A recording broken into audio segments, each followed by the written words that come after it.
দামোদর নদে মাছ ধরতে গিয়ে কুড়িয়ে পেয়েছিলেন অতি প্রাচীন একটি সূর্য মূর্তি। এক মহিলা মূর্তিটি প্রায় 10 বছর ধরে পুজো করে আসছিলেন, কিন্তু সেটা যে কত মূল্যবান তা হয়তো টেরও পাননি তিনি।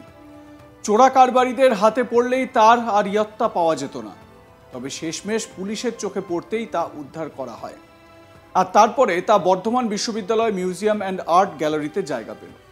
পূর্ব বর্ধমানের দামোদর নদে মাছ ধরতে গিয়ে মূর্তিটি পেয়েছিলেন স্থানীয় বাসিন্দা শিবানী রায়।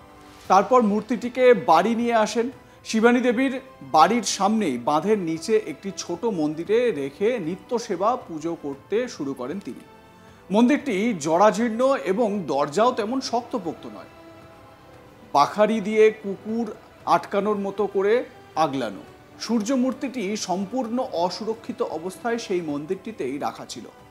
অভাবের সংসারে মূর্তির সামনে জল বাতাসা দিতেন শিবানী রায়, তবে মূর্তিটি যাতে পাচারকারীদের হাতে না পড়ে সেজন্য পুরাতত্ত্ব সামগ্রীটিকে অনেকেই উদ্ধার করে সংরক্ষণের ব্যাপারে মত প্রকাশ করে। অবশেষে 9 মার্চ সূর্য মূর্তিটি বর্ধমান থানার অন্তর্গত বেনকাশ গ্রাম থেকে পুলিশ উদ্ধার করে। এরপর উদ্ধার হওয়া মূর্তি সংরক্ষণের জন্য বর্ধমান বিশ্ববিদ্যালয় মিউজিয়াম অ্যান্ড আর্ট গ্যালারিকে তুলে দেওয়া হয়। বিশ্ববিদ্যালয় সংগ্রহশালার দায়িত্বে থাকা শ্যামসুন্দর বেরা জানান, নির্মাণ শৈলী দেখে অনুমান করা যায় যে মূর্তিটি 10ম-11শ শতকের। মূর্তিটি ধূসর বেলে পাথরে নির্মিত। মূর্তিটি লম্বায় 27 ইঞ্চি এবং প্রস্থ 14 ইঞ্চি।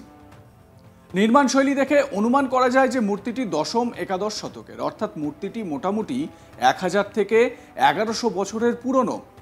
সংগ্রহশালা কর্তৃপক্ষের তরফ থেকে শ্যামসুন্দর বেরা কি বলছেন শোনাবো তার বক্তব্য। একটি সূর্য মূর্তি, এই মূর্তিটি উদ্ধার হয়েছে বেলকাশ বলে একটি বর্ধমান শহর সংলগ্ন একটি দামোদর এলাকায় একটা জায়গা রয়েছে, সেখান থেকে এই মূর্তিটি উদ্ধার হয়েছে। এটি একটি সূর্য মূর্তি। এই মূর্তিটি আসলে গত বছর 10-12 বছর আগে এই মূর্তিটি মাছ ধরতে গিয়ে এক ভদ্রমহিলা পেয়েছিলেন। তো তিনি তখন জানতেন না এটা কি, তিনি ঠাকুর হিসাবে এটাকে তুলে নিয়ে এসে মন্দিরে, ওনার বাড়ির সামনে একটা ভাঙা পোড়ো মন্দির রয়েছে, সেই মন্দিরে রেখেছিলেন এবং সেখানেই তিনি ওই সামান্য কিছু দিয়েই এটি মানে জল বাতাসা দিতেন, কারণ তিনি অত্যন্ত দরিদ্র পরিবার, তারা ঘটা করে পুজো করার তাদের অবকাশ ছিল না। কিন্তু সবচেয়ে যেটা লক্ষণীয় বিষয় ছিল যে মন্দিরটি খুবই ভগ্ন অবস্থায় রয়েছে, বহু প্রাচীন মন্দির। সেই মন্দিরের দরজা পর্যন্ত নেই, ওই বাঁশের একটুখানি যেমন করে গ্রামের যেমন মানে ওই ছিটে বেড়ার ওই মানে সামান্য ওই একটা বাকারি দিয়ে একটা গেট তৈরি করে সেটা রেখে দিয়েছিলেন। তাছাড়াও মূল রাস্তার দিকে একটা বড় গর্ত ছিল, সেখান দিয়ে খুবই মূর্তিটা অরক্ষিত অবস্থায় ছিল এবং এইটা নিয়ে বহু মানুষ এটা দেখেছেন, দেখে এটা বারবারই আশঙ্কা প্রকাশ করেছেন যে মূর্তি চোরেদের যদি এটা কাছে খবর চলে যায় তাহলে মূর্তিটা কোনো কারণে এখান থেকে মানে আমাদের এখান থেকে চলে যেতে পারে বা এটা বিদেশে চলে যেতে পারে। তো সেই আশঙ্কা থেকেই বিভিন্ন ক্ষেত্র থেকে প্রশাসনকে মানে লোকাল প্রশাসনকে জানানো হয়েছিল এই মূর্তিটি সম্পর্কে এবং বর্ধমান থানাও সেই বিষয়টি নিয়ে তদন্ত করে এবং তারা দেখেন যে সত্যি এটা ভীষণ অরক্ষিত অবস্থায় রয়েছেন এবং সেই ভদ্রমহিলা যিনি এটা নিয়ে এসেছিলেন তিনি একাই থাকেন, তার অন্যান্য ছেলেরা অন্যত্র থাকেন। তো তখন তারা ওই ভদ্রমহিলাকে এবং পার্শ্ববর্তী যে সমস্ত গ্রামের যারা মানুষজন রয়েছেন তাদেরকে এ সম্পর্কে বলেন এবং এই মূর্তিটি যাতে করে সংরক্ষণ করার ব্যবস্থা করা হয় সে বিষয়ে তারা তাদেরকে বলেছিলেন। তাদেরই প্রচেষ্টায় তারা ওই ভদ্রমহিলাকে বুঝিয়েছিলেন এবং বোঝানোর পর তিনি মানে একটু মনস্থ করেছিলেন যেটা দেবার। বর্ধমান থানার পুলিশ গতকাল সেটা উদ্ধার করেছেন এবং উদ্ধার করে আমাদের বর্ধমান বিশ্ববিদ্যালয়ে মিউজিয়াম একটা সংরক্ষণের ব্যবস্থা করেছেন। এই মূর্তিটাই সূর্য মূর্তি, এটা বেলে পাথরে তৈরি। এই মূর্তিটার উচ্চতায় হচ্ছে মোটামুটি আপনার 27 ইঞ্চি আর প্রস্থে হচ্ছে 14 ইঞ্চি। এই মূর্তিটি গ্রে স্যান্ডস্টোন এটা তৈরি এবং 10ম-11শ শতকের মূর্তি, অর্থাৎ এটার বয়স মোটামুটি 1100 বছর।